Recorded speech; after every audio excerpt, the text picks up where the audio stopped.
Aujourd'hui, je voulais te partager mes expériences et ce qui est en train de se passer en ce portail du 11 novembre 2022. Donc j'ose faire cette vidéo vu la tête que j'ai et l'énergie et vu la nuit que j'ai passée. Mais tu vas tout comprendre avec le déroulé que je vais t'expliquer. Alors, je n'avais pas conscience qu'on était le 11 novembre. Ça, voilà, c'est pas le genre de truc auquel je m'y attarde. Et on est venu me le rappeler à mon bon souvenir, notamment par des douleurs et jusqu'à ce que je raconte mes mésaventures à une amie et qui me rappelle qu'on était le 11. Donc, alors hier j'étais en conversation avec une autre amie et je me disais ça s'est super bien passé la pleine lune, je me sens bien, j'ai l'impression d'être centrée et tout ça. Et ben, je me suis un peu réjouie trop vite. Le soir venu, j'ai commencé à sentir des douleurs au niveau du cou et des trapèzes. Et puis j'ai toujours une petite gêne. Voilà, tu sais, quand tu commences à sentir que tu vas être enrhumé, mais ça se déclenche pas vraiment. Donc ça fait plusieurs jours que j'ai ça. Et hier, ça commençait vraiment à me gratter la gorge. Donc hier, voilà, j'ai commencé à me masser, je suis souvent contractée des épaules, donc j'ai essayé de détendre, et puis voilà, ça s'est bien terminé. Mais ça s'est intensifié dans la nuit, jusqu'à ne pas dormir de la nuit et à ne plus pouvoir bouger dans mon lit, parce que justement, enfin, chaque fois que j'essayais de me bouger en tant soit peu le cou ou même le torse, en fait, ça me lançait dans tout le corps et je ne pouvais plus rien faire du tout.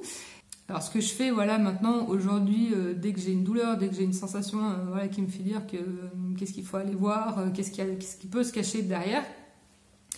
Donc j'ai passé peut-être la moitié de ma nuit dans un semi-sommeil voilà à aller demander, à aller investiguer, je fais des visualisations en fait sur la partie sur laquelle j'ai mal et pour aller écouter les messages. Et là en fait j'ai souvent des visions, des images qui apparaissent et qui en fait m'amène à cheminer à l'intérieur de cette partie-là pour aller voir l'énergie qui est cristallisée et qui demande à être dissolue.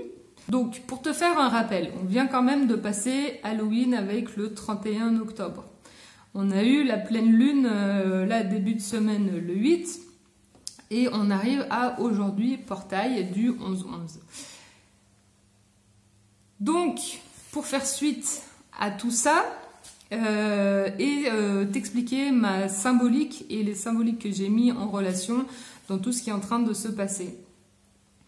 Donc je suis coincée des trapèzes du cou et du coup là ce matin je pouvais même pas lever les bras et en fait le muscle du trapèze joint en fait toutes les épaules là, ça monte dans le cou et il y a une grande partie aussi qui descend le long de la colonne vertébrale. Cette nuit je faisais une visualisation sur tout mon côté gauche parce que hier soir c'était celui qui tirait le plus. Donc je suis allée voir où est-ce que ça tirait exactement. Parce que cet été quand je suis allée en pays Qatar, je suis allée en fait inconsciemment récupérer une mémoire et une énergie de guerrier. Et notamment de guerrier de lumière pour transmuter et me faire prendre conscience de l'énergie masculine, à quoi elle pouvait servir et surtout à quel service elle pouvait se mettre. Ce guerrier, ce chevalier est venu me revisiter cette nuit et il m'a donné une épée. Et sans plus d'explications. Donc je me réveille ce matin, alors ça, la partie gauche s'est détendue et ça va beaucoup mieux. Et ce matin, par contre, c'était le côté droit où je pouvais à peine bouger la tête et vraiment une grosse tension au niveau des épaules. Ce que j'ai visualisé aussi, c'est que là, ma conscience se plaçait vraiment en fait au niveau du cou et que le cou était le centre de ce muscle du trapèze qui en fait symbolise une croix. Comme si au centre de cette croix, je savais que j'étais en présence des 4 directions qui s'offraient à moi, mais que j'avais conscience que pour l'instant je n'avais qu'une vision d'une seule direction qui me semblait la plus probable à suivre là maintenant dans la situation de la vie dans laquelle je suis, mais que je ne voyais pas les 3 autres. et je ne pouvais pas bouger. Donc d'où cet immobilisme où je n'arrive pas à voir les 3 autres. Donc là maintenant en parlant, je prends conscience que soit c'est cette direction-là que j'ai à prendre, soit il y a une part de moi qui se refuse à aller explorer les 3 autres possibilités qui existent. Donc je sais pas, on verra dans les prochains jours comment ça se débloque. Mais je voulais aussi en fait revenir sur la symbolique de l'épée, parce qu'en fait l'épée que l'on m'a donnée cette nuit, ça représentait vraiment en fait ce muscle de trapèze, et je trouvais ça intéressant.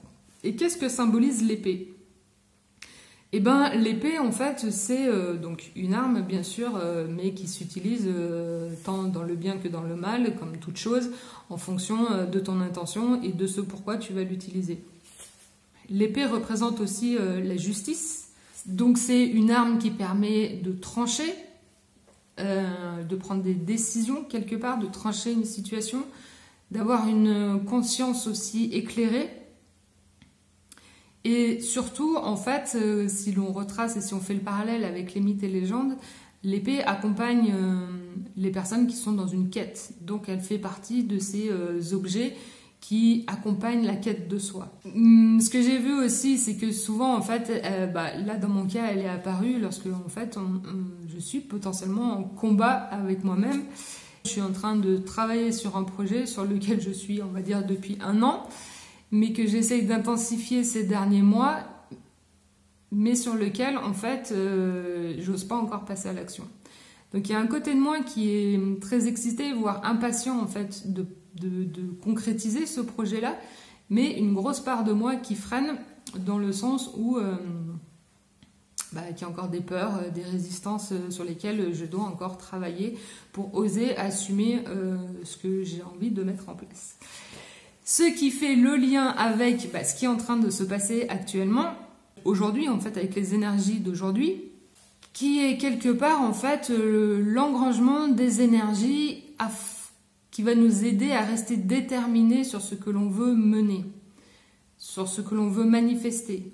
L'épée est aussi la symbolique de l'axe du monde. Et c'est marrant, puisque du coup, hier, je publiais mon dernier hochet que j'ai appelé Axis Mundi, donc l'axe du monde, qui relie, fait que du coup, essaye de tenir les équilibres des énergies à l'intérieur de l'univers. L'épée aussi protège l'arbre de vie. Et l'arbre de vie aussi, dont le tronc symbolise l'axe du monde. L'épée aussi symbolise les 2 polarités, masculine et féminine, les dualités en fait, mais réunifiées en une seule lame. Donc c'est vraiment aussi ce symbole d'union dans la quête de soi. Pour faire le lien aussi avec les derniers événements, donc ce que je te disais, Halloween et la pleine lune, le début de semaine, j'ai posté un article sur l'utérus et notamment un rituel avec le Yonistim pour aller déloger les mémoires ancestrales de l'utérus, ce qui fait réellement le lien en fait avec aujourd'hui cette sphère du cou et éventuellement de ORL, puisque l'utérus est directement relié à la gorge, notamment à travers la thyroïde, puisque en fait ce sont 2 organes qui ont été formés en même temps à partir de la même cellule lors de la formation du fœtus. Donc ce sont 2 organes étroitement liés, et notamment lorsque tu as des contractions au niveau de la gorge, tu as souvent des contractions au niveau de l'utérus et inversement. Ce lien avec l'utérus, dans lequel il est encore peu connu, peu reconnu, que l'utérus est l'espace à partir duquel tout se crée et naît.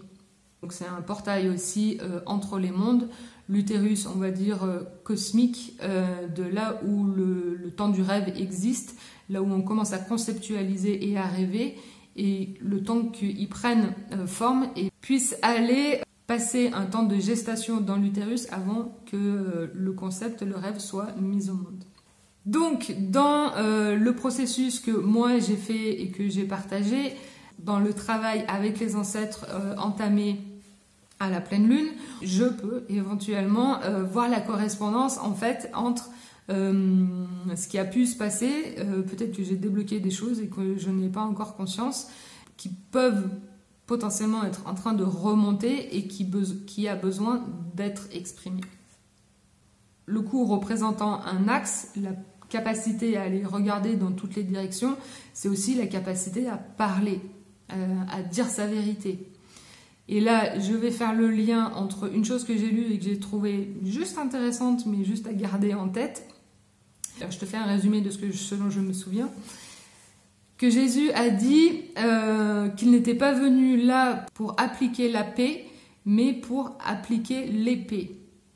Et l'épée, dans ce sens-là, symboliserait la vérité. Et c'est là où ça a tilté pour moi, dans le sens où l'épée, en fait, aussi est une symbolique de la langue, donc du verbe, et donc de la parole. Et donc, en fait, on en revient à comment j'exprime ma vérité à partir de mon utérus, dans lequel potentiellement se logent encore des mémoires, outre les ancêtres, notamment aussi ancestrales et bien d'autres, si l'on croit à les multidimensions et éventuellement les anciennes vies. Là-dessus, je fais le lien entre notre entrée dans l'hiver, saison à laquelle l'élémentaire est relié, et où réside l'archétype en fait de la vieille femme, de la sage femme, de celle qui a acquis la sagesse et qui la rayonne. Là, on nous demande réellement d'aller creuser et d'aller déterrer des bonnes valises de mémoire pour nous alléger toujours plus dans notre incarnation individuelle afin d'aller sur notre chemin personnel de vérité. La sage-femme aussi, juste le rapport avec moi-même, ça fait plusieurs mois que je suis à la campagne et on va dire complètement recluse, où je ne vois que très peu de monde et je suis limite dans un silence intégral et choisi quand je le souhaite. Et j'étais en train de me demander si j'étais pas en train de guérir ou de transcender une blessure liée à sorcière guérisseuse. Un point là-dessus aussi, c'est que la mémoire de sorcière, qu'on le veuille ou non, existe dans l'inconscient collectif.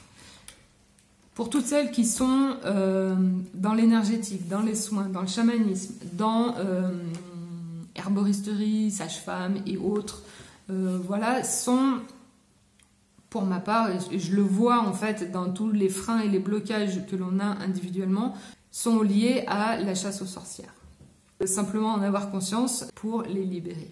Donc cette parole de vérité qui doit être exprimée aujourd'hui, où les difficultés que l'on peut avoir physiquement aujourd'hui font référence à des peurs et des blocages qui demandent à être exprimés, du style de quoi j'ai peur, pourquoi j'ai peur, pour moi, pour les autres, des conséquences potentielles que mes décisions ou actions pourraient avoir.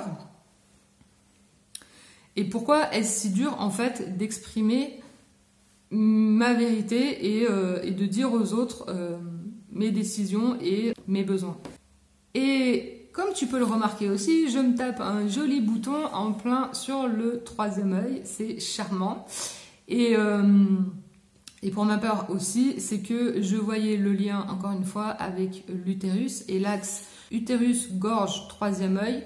Comment en fait je tourne mon regard, mon troisième œil, mon regard intérieur vers l'utérus pour aller voir ce qui se passe, pour accroître ma conscience de moi-même et éventuellement de pouvoir être réceptacle et accepter d'être réceptacle de vision commune, de visualisation plus commune des énergies de ce qui se passe en ce moment et d'être en capacité de le retransmettre en utilisant le verbe et la parole. Un point aussi sur le fait que nous sommes en train de terminer la 4e lune Maya, qui posait la question de quelle forme prenait mon action. Et là, à partir de mardi, on va rentrer dans la 5e lune, qui pose la question de comment décider du mieux pour moi. Comment on en revient à cette quête personnelle de qu'est-ce que je peux me libérer, ou simplement de prendre du temps pour moi aujourd'hui si je me sens pas trop en forme, mais pour justement simplement vivre ce qu'il y a à vivre sans résister, laisser passer et libérer ce qu'il y a à libérer, pour qu'à partir peut-être de demain ou après, je me sente plus légère et qu'en fait je revienne de plus en plus dans mon axe intérieur, dans l'axe de mon monde personnel, sur lequel j'ai ma pleine puissance et mon plein pouvoir lorsque je suis dans ma vérité, quand j'ose parler de ce qui est juste pour moi. Nous sommes aussi avec la 11e gardienne, qui est celle qui nous demande de marcher notre vérité. Donc voilà toutes les petites synchronicités que l'on peut voir aujourd'hui, simplement parce que j'ai mal au cou. Je pourrais aussi aller un peu plus loin en te parlant du 11-11, si on les ajoute, que ça fait le 22, et que le 22 est aussi un maître nombre même à haute vibration, et qui nous demande aussi de, justement pour atteindre cette haute vibration, d'avoir des bases solides, de consolider nos racines, d'être bien ancré et de aussi être au clair sur nos capacités personnelles. Sur ces bases, de les nettoyer, de faire le ménage parmi tout ce qui ne nous convient plus pour être de plus en plus axé dans notre monde intérieur. Le 22 se rapportant et se basant aussi sur le 4, et le 4 faisant appel aussi aux 4 éléments, et on en revient aux 4 directions. Le 4 amène la structure et la stabilité. Donc comment faire le ménage pour être vraiment stable, poser les fondations de ce que l'on veut avant de pouvoir s'élever. Principe du féminin dans son absolu, le féminin ne peut pas s'élever s'il n'a pas des racines profondes et qu'il connaît profondément ses capacités et sa vérité personnelle en fait. Puisque l'extérieur n'est que le reflet de ton intérieur. Donc voilà les grandes lignes pour aujourd'hui et éventuellement les jours qui arrivent. Dis-moi en commentaire si ça t'a parlé, si tu fais aussi la même chose, c'est-à-dire comment tu trouves ta symbolique personnelle des choses. La symbolique c'est génial, sauf que si elle reste théorique et mentale et que ça ne te parle pas, ça ne sert à rien, comme toute chose. Donc voilà, c'est aussi t'aider dans ce processus interne, d'aller conscientiser, d'aller visualiser, de voir ce qui se passe à l'intérieur de toi et de trouver ta propre symbolique par rapport à ton expérience. Et c'est comme ça qu'en fait, on se connaît de mieux en mieux et c'est surtout qu'on valide nos expériences personnelles et notamment internes. À très vite!